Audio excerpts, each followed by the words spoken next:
చరిత్ర అంటే కేవలం గడిచిన కాలం కాదు, అది రక్తాక్షరాలతో లిఖించిన త్యాగాల సమాహారం. 1885 డిసెంబర్ 28 ముంబై గడ్డపై పురుడు పోసుకున్న ఒక మహత్తర ఆశయం విజయవంతంగా 140 వసంతాలు పూర్తి చేసుకుంది. అదే అజేయమైన భారత జాతీయ కాంగ్రెస్. ఇది కేవలం ఒక రాజకీయ పార్టీ మాత్రమే కాదు, కోట్లాది మంది భారతీయుల స్వేచ్ఛా నినాదం. గాంధీజీ గారి సత్యాగ్రహం నుండి నెహ్రూ గారి దార్శనికత వరకు, సర్దార్ పటేల్ గారి ఐక్యత నుండి మౌలానా ఆజాద్ గారి విఘ్నత వరకు, కాంగ్రెస్ అంటే ఒక తిరుగులేని బలమని నిరూపించింది. ఈ పార్టీ దేశభక్తికి నిలువెత్తు సాక్ష్యంగా నిలిచింది. దేశం కోసం ఏమిచ్చామని ప్రశ్నించే ఈ రోజుల్లో దేశం కోసం సర్వస్వాన్ని ధారపోసిన చరిత్ర కాంగ్రెస్ పార్టీది. స్వాతంత్ర సమరంలో ప్రాణాలను తృణప్రాయంగా అర్పించిన త్యాగదనులకు కాంగ్రెస్ చిరునామాగా నిలిచింది. స్వతంత్ర భారతావనిలో కూడా కాంగ్రెస్ బాధ్యత తగ్గలేదు. దేశాన్ని ముక్కలు చేయాలని చూసిన ఉగ్రవాద శక్తులపై అలుపెరిగిన పోరాటం చేసింది కాంగ్రెస్. దేశ అఖండత కోసం ప్రధాని పదవిలో ఉండి కూడా ఇందిరాగాంధీ గారు తన శరీరాన్ని తూటాలకు ఎదురొడ్డి రక్తాన్ని ధారపోశారు. ఆధునిక భారత శిల్పి రాజీవ్ గాంధీ గారు రేపటి తరం భవిష్యత్తు కోసం తన ప్రాణాలనే బలిదానం చేశారు.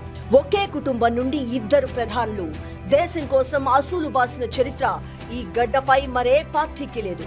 ఇది కాంగ్రెస్ రక్తంలోనే ఉన్న దేశభక్తికి నిదర్శనం. ఆనాడు ఆకలితో అలమటిస్తున్న భారతాన్ని హరిత విప్లవంతో ధాన్యపు రాశిగా మార్చింది కాంగ్రెస్ పార్టీ. ఇటుక పేర్చి ఐఐటీలు, ఎయిమ్స్, ఇస్రో వంటి సంస్థలతో విజ్ఞాన శిఖరాన్ని నిర్మించింది. నాడు నెహ్రూ గారు వేసిన భారీ ప్రాజెక్టుల పునాదులే నేడు దేశానికి ఆధునిక దేవాలయాలయ్యాయి.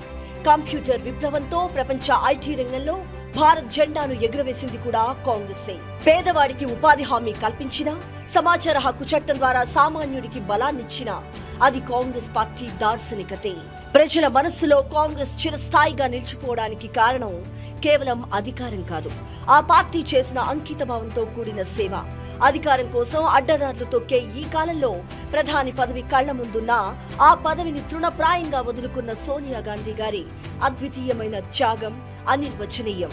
నేడు రాహుల్ గాంధీ గారు విద్వేషపు జ్వాలల మధ్య న్యాయాన్ని కాపాడడానికి, అన్యాయాన్ని ప్రశ్నించడానికి కన్యాకుమారి నుంచి కాశ్మీర్ దాకా పాదయాత్ర చేసి ప్రజల గొంతుకయ్యారు.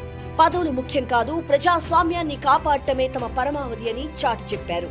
ఎవరెన్ని కుట్రలు చేసినా, ఎన్ని అబద్ధాలు ప్రచారం చేసినా ఈ దేశ మట్టిలో కాంగ్రెస్ కలిపిన త్యాగాల సువాసన చెదిరిపోదు. నాటి స్వేచ్ఛా పోరాటం నుండి నేటి ప్రగతి బాట వరకు త్యాగం అనే పదానికి అసలైన అర్థం కాంగ్రెస్ పార్టీ మాత్రమే.